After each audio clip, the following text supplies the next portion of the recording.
les startups vont-elles disrupter l'industrie pharmaceutique? C'est une question qui me provoque, et en même temps qui porte déjà en fait tout ça, je pense, la réponse à cette question. Aujourd'hui, sur cette session, on a deux invités. On a Isabelle Vitali, qui est la directrice d'innovation chez Roche France. Bonjour à tous.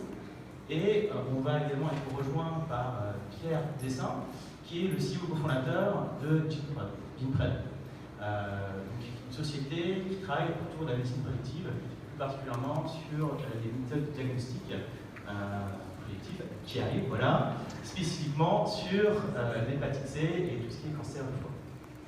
Voilà. Donc bienvenue à toi, Pierre. Merci, désolé. Donc, le sujet est parfait. Donc, on a un représentant d'une start-up et un représentant d'une industrie pharmaceutique Roche. Donc, la première question que je peux vous poser, c'est, d'abord je vais la poser à vous, Pierre, comment aujourd'hui vous voyez votre place en tant que start-up dans l'écosystème pharma et comment vous voyez votre interaction avec les grands groupes comme Roche, par exemple?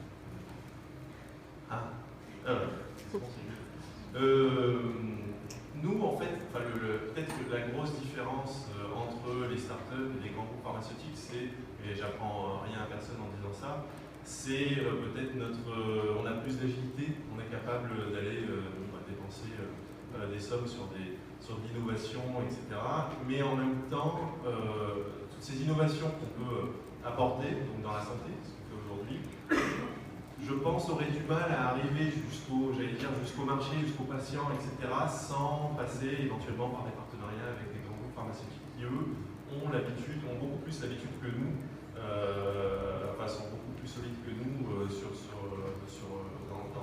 marchés-là. Et à l'inverse, j'imagine que pour les groupes pharmaceutiques, il y a éventuellement un intérêt à travailler avec des startups également pour y trouver un peu plus d'agilité, d'innovation, etc.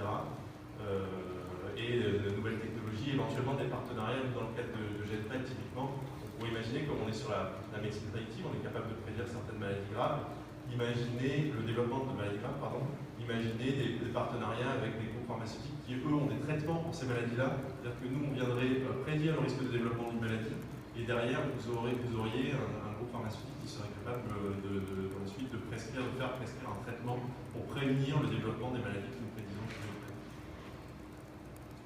Donc, Isabelle, comment vous voyez votre interaction avec les startups justement en tant que pharmaceutique?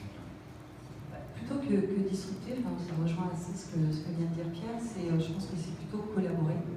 En tout cas, c'est la vision qu'on a chez Roche, c'est de se dire qu'effectivement la startup va nous aider à travailler différemment, probablement à aller au-delà du médicament, à développer notre offre.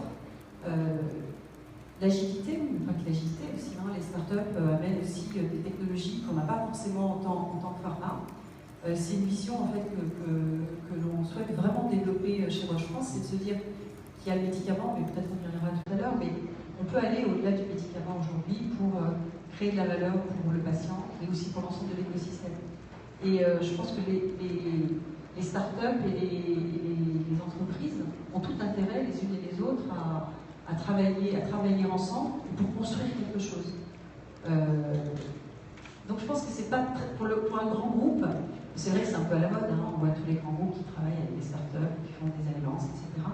Ce qui est important à mon sens, c'est que ça s'inscrit vraiment dans une démarche stratégique, en l'occurrence dans la pharma, pour adresser le besoin du patient et ensuite trouver la bonne technologie qui va en fait permettre de mettre en place l'innovation d'usage pour le patient. Voilà, c'est en ce sens en fait. Je pense que ça a vraiment de la valeur. C'est travailler ensemble dans un but commun. On sent qu'il y a en effet une synergie très forte.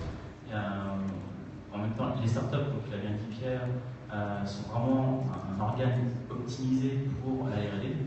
Ils sont dédiés en fait à un travail. Ils sont souvent même enfermés dans leur laboratoire et en même temps, ce ne sont pas des organisations qui sont faites pour atteindre le marché très rapidement. C'est là en fait on trouve une synergie très forte en fait, avec les industries déjà existantes. J'aimerais qu'on rentre un peu plus en détail sur une thématique qui vous relie tous les deux, qui est la médecine prédictive. C'est une des grandes tendances aujourd'hui en fait sur la santé de demain. Pierre, avec Gipred, tu mets en point des diagnostics basés justement sur les signatures génétiques, de prédire en fait si un patient ou pas a des risques de développer une version grave de fibrose du foie par exemple. Chez Roche, Isabelle, vous avez une filiale qui est Roche Diagnostic, qui justement travaille sur un instrument qui va au-delà du médicament et qui justement s'appuie sur des diagnostics même génétiques, ou en tout cas extérieurs. Donc sur cette aventure, sur cette grande thématique de la médecine prédictive, aujourd'hui, quelle est votre, à la fois je pense premièrement, votre vision de la technologie et comment elle va vraiment impacter de votre côté le patient, et aussi comment vous voyez en fait sur ce sujet-là précisément vos interactions justement. Merci. Ah oui, je vais commencer. Du coup, pour bien expliquer, nous, pour pouvoir répondre à la question, je vais peut-être reprendre un peu, comme je suis arrivé un peu en contenant, ce que nous faisons, parce que alors, nous GenPed, aujourd'hui, nous développons des algorithmes de prédiction du risque de développement de certaines maladies graves comme la cirrhose ou le cancer du foie. Vous l'expliquiez, on travaille sur la fibrose. La fibrose, pour les non-médecins, c'est un problème de cicatrisation qui dégénère et qui peut apparaître dans un tas d'organes. Et au niveau du foie, une fibrose grave du foie, ça vous donne des cirrhoses, des cancers du foie, mais vous avez des fibroses pulmonaires, des fibroses rénales, etc. Et nous, GenPred, nous sommes un peu atypiques parce que nous sommes au croisement entre le numérique et la santé, la technologie. C'est-à-dire qu'aujourd'hui, nous sommes une start-up, qui est un peu typique aussi parce qu'elle est familiale, qui se fonde sur 30 années de recherche en génétique de pointe par quelqu'un qui est leader mondial dans son domaine. Et je ne dis pas ça parce que c'est mon père, mais en l'occurrence c'est mon père, le professeur Dessin. Et on est adossé à son laboratoire externe. Et si vous voulez, c'est pas anodin. La raison pour laquelle je vous dis ça, c'est que via le partenariat que nous avons développé et via ces travaux dans son laboratoire, nous avons découvert plus de 50 mutations génétiques qui sont communes aux patients qui développent notamment des fibroses graves du foie, et puis on a vocation à aller sur d'autres organes, le risque de développement de ces maladies. C'est-à-dire qu'on a associé la découverte de ces mutations